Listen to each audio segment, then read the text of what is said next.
What's up, YouTube? ODST General back again with another Operation Trebuchet news update.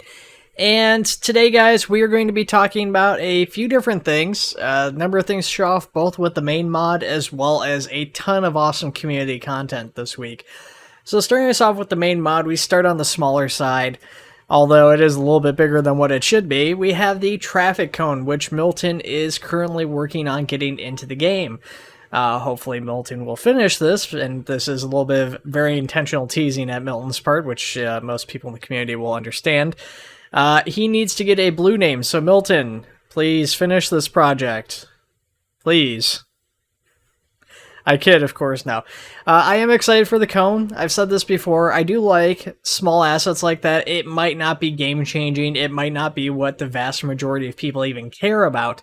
However, having small stuff like that, these little aesthetic set pieces, is great as a mission maker and as a map maker.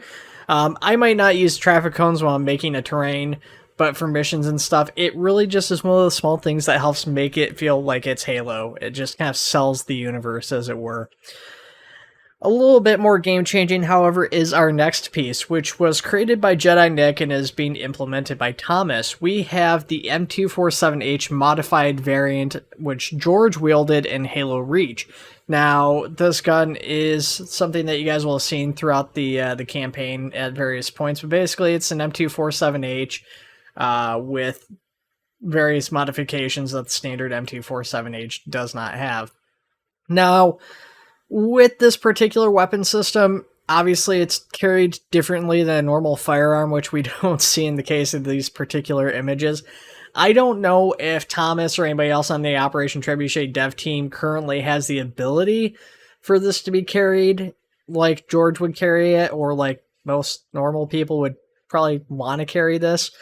It's one of those things you probably need somebody with custom animation skills. It's definitely possible, there's no question about that, but I don't know if there's anything in Arma by default that they can reference to that's going to allow this to be used in such a way that doesn't look really unusual. Nonetheless, it is a very cool weapon system. It's, you know, we've got the M247 in-game as a handheld infantry weapon, but it's, I forget the variant. I believe it's the T variant. It's the one from Halo 2, which is a much smaller weapon system. Personally, I kind of like the other versions look a little bit better, but this thing is just cool. It'd be so cool to have just this massive heavy weapons platform. It would be just like this awesome, like, I don't know, like Predator feeling moment, you know, where he's got like the minigun. That'd be cool. Anyways, before I get too far into it here, let's go ahead and switch over to First Contact. So we don't have much to talk about with First Contact, but Drake did just show off a render of the Spectre.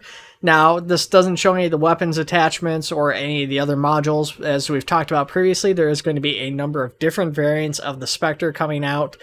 So if those are done as well, which again, we haven't seen if those are textured and materialed and all that, but if those are done, this is pretty much ready to be implemented.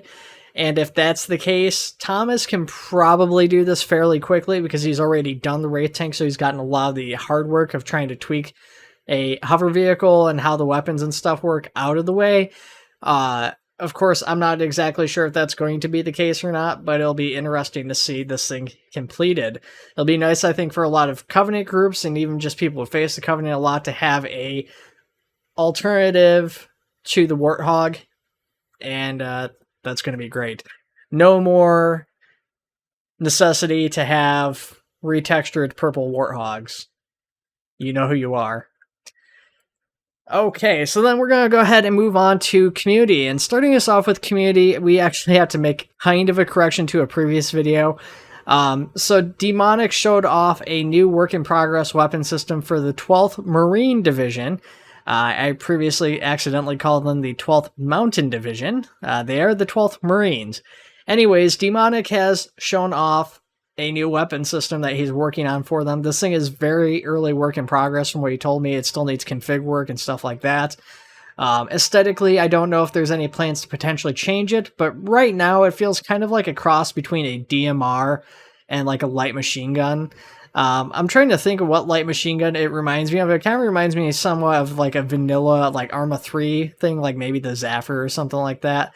I'm trying to remember because that might not be the exact one I'm thinking of, but it's been a little bit since I've played just vanilla Arma 3, as crazy as that might sound to some of you guys. Nonetheless, it's a cool thing. I always like some light machine guns. I like the heavy firepower. So that sort of thing's always a little bit of a fun thing, an exciting thing for me to personally see. Sticking with community, though, we have another community member, Bokter, showing off some more of his Warthog. Now, of course, this is another thing we've shown off previously. This version is pretty much completed, or at least that was the initial plan. However, it doesn't use materials that play nice with Arma.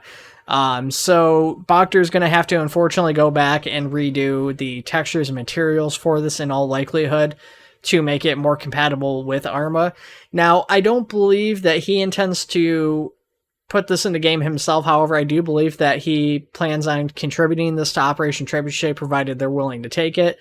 Of course, we have actually had the fortune of seeing him developing this over months and months, going back to whatever videos I first showed it off in. It's been kind of a slow work in progress thing, but it's coming along. It's one of those things I think most people are patiently waiting for because we've already got a Warthog. But personally, the 343 Warthog is probably one of the best assets 343 has done for Halo, in my opinion. Not only do I find it acceptable, I actually like 343's Warthog a lot. It's a really cool piece of artwork, and it's just neat. I'll be honest with you guys. Anyways, let's get to the thing most of you guys are probably waiting for. I want to probably get a lot of birds in the chat from you guys, but we have the first MEU back again. So the first MEU is, of course, continuing their Covenant Crusade. We've got, starting us off, a Covenant box. Now, this has changed a little bit from what I was told. This picture is a bit out of date. This is in Substance Painter. The kind of Ripley textured area on the side that you guys are seeing was removed and replaced with a flat surface, something that looks a little bit cleaner, a little bit more Covenant. Personally, I kind of like both aspects of it. I definitely see why they would want to just kind of go with a smoother look, because it does look a little bit more Covenant, although I do kind of like that textured look. It just seems higher detail and looks, in my opinion, a little bit prettier, but it does look really weird compared to the other side, which is like super smooth. So I am kind of curious to see what the new version of this looks like, because I haven't seen the updated version yet, but I'm sure it's going to look great either way. And then Euler also showed off the Concussion Rifle, which will be interesting to see. Now, I don't know how they're going to get this to function in the game. I have no question that they can get it to function. I just can't really think immediately of any armor projectiles that have a drop rate like the Concussion Rifle has, that it uses for a main round. So I don't know if this is going to be like a grenade launcher, like a third weapon slot type of thing people might carry around, or if it's going to be primary weapons, or how the rounds are going to work. If it's going to basically, again, be grenades, they're just like super weak or something in comparison to like a normal grenade. Nonetheless, I'm very excited to see this particular weapon, just because it is so functionally different from a lot of the other weapons we've actually seen implemented on either the human side or the Covenant side. And it's a very unique weapon as far as the sandbox is concerned. So it's definitely exciting stuff. And it should be really neat. So then we have... Oh, that picture doesn't go there. That's the wrong picture. Then we have the Ghost. And the Ghost is going to come in a variety of flavors. So these are all, again, being worked on by Euler and the rest of the first MEU team. But basically we have a standard Ghost, a fuel rod Ghost, a needler Ghost, an armored Ghost. All those are pretty self-explanatory. Then we have the U-type Ghost, which is going to be a silver Ghost with light explosive rounds and possibly slightly more armor than a base Ghost. So basically it'd be firing, according to this description, which you guys will see on screen, firing Banshee rounds, and it's going to be driven by an Ultra. And then the last one, which we haven't seen a model or anything for yet, is the Z-type of Ghost. And the Z-type is a mix of armored, needler, and fuel rod Ghosts, and it's driven by a Zealot. So pretty interesting stuff. Now, we do see some of these models in-game textured, and we get a little bit of video footage of them before they were textured and everything.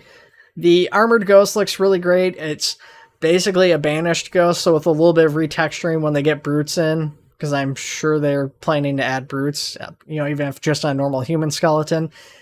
That's going to be really easy for them to go back if they want to and take this armored version and just retexture it and turn it into a banished ghost, and it's already ready to go then. As it stands right now, though, we do get to see, again, some of these textured out. So we've got the Needler Ghost, kind of similar to the Needler Banshee. We've got the Fuel Rod, we've got the Up-Armored, and we've got the Standard Ghost. And then we've got an updated picture with the additional U-type of ghost with the Zealot inside of there, which is pretty neat. Again, we didn't unfortunately get to see the Z-type, but that's okay. And then we do get to see, again, like I said, some gameplay footage of the ghosts moving around. Obviously, they're strafing side to side, so they do work very similar, if not exactly the same as to how the wraiths work, which will be nice. The original Ghost did not work like that at all, and it had a lot of issues because of it. With these things having basically a tank set up where it's actually 2 drivers for the Ghost, from what I understand. Having that set up is going to allow them to move around and function significantly better than the old Ghost could. It's just the only drawback, I think, is that if a Ghost gets destroyed, you might have instances where a second delete or something will magically pop out of the Ghost. I don't know exactly how it's going to work or how they'll have it set up, but hopefully it won't be too much of an issue, or they'll have a way to just automatically kill one of the elites 100% of the time when the Ghost gets destroyed or disabled. And speaking of guys, sort of, we have the Grunts. So we showed off a Grunt model previously. Now we get to see a very early work in progress walking animation test for the Grunts. I still don't know if these guys are on a custom skeleton, and the first is working to create animations from the ground up for them, because that is a pretty significant task. It is no small undertaking creating animations for a new skeleton. There is a ton, absolute ton of animations that you need to do if you're making a new model. So these could just be slapped onto the standard Armaman model, and they're just trying to find a way to make it work. I don't know which. Grunts are definitely pretty close to human size. That's one of those things most people don't realize, is when you're playing as a Spartan, the Grunts look real tiny, but they're not a whole lot smaller than most people. They're still smaller, but not that much smaller. So it might work out even if they put them onto a normal Armaman skeleton. I don't know. And then, not quite as big a news as a new Covenant species, but still really big news, is the Phantom is in-game in the first time EU mod. So the Phantom, of course, we've talked about previously. Massive troop carrier, carries up to 30 infantry last I saw. It's got, multiple turrets. It's got all sorts of different things. So it's in-game, playable, ready to go as is, and it looks pretty darn good. It also comes with a wreck that is a static object that you can place down, so you can have destroyed phantoms and stuff that you place onto the map, which is pretty nice. And then switching us over, we've got a little bit of different news. We've got the Spartan Laser, which was being worked on by Braz. Now this is being worked on originally for Operation Trebuchet, however it is now being worked on for a separate and I believe still secret project, or at least mostly still secret project. And I look forward to talking about that more when I am able to, when I have a little bit more information on it that I can actually give to you guys, or that I know of myself. But nonetheless, it's a gorgeous looking model. At some point, you guys will be able to get your hands on this, hopefully, and should be pretty cool. Alright, so to round us out, we have New Mombasa. Now, there was not much that happened with the New Mombasa project this week, unfortunately, for me to show off to you guys. It's a nice little addition here, though, and the one picture I did actually bother to download, which is a work in progress of Longshore from Halo 3, the multiplayer map. It's, a cool looking map. It's still very, very early work in progress of this particular composition, but you can definitely see the foundations of Longshore. It has a lot of Longshore vibes just as it stands right now, and I'm definitely looking forward to seeing this added in. Unfortunately, again, a lot of the bigger people working on the New Mombasa project, a lot of the biggest contributors, have all been busy with work or other projects that they've been unable to contribute a whole lot, or really take a lot of the work that's other people have done and integrate that into anything I could show off to you guys. So, unfortunately, not much to show off there. Alright guys, with that being said, that is everything for this week. So of course, just like always, I want to know, what were you guys most excited for from today's video? What do you guys want to see the most when it comes to the future of Operation Trebuchet and these other mods? What assets, what direction do you guys want to see them take? Let me know in the comments below, guys. And I'll see you all in the next one. Take it easy.